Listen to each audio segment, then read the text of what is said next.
Now for the base, the hind leg of the frog, we are going to take this edge and fold it up to the middle. Taking this edge, we are going to fold it like this so that it meets up with the center crease. Now here, the paper may become quite thick. Just be persistent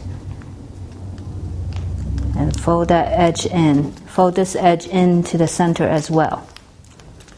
Now for this square, we are going to do a kind of a windmill fold, windmill base, by folding this edge up to the center.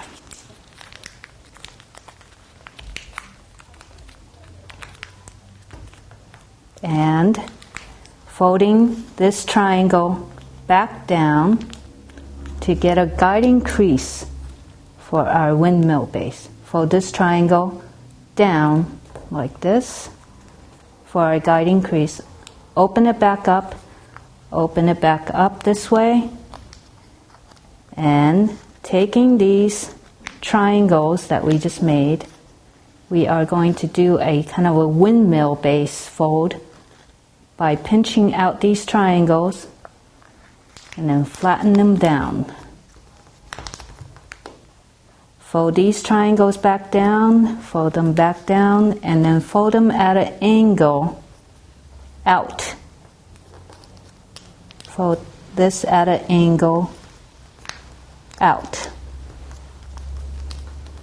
Now you have the hind legs of your frog. Now fold the frog like this, and then do a pleat fold with the bottom.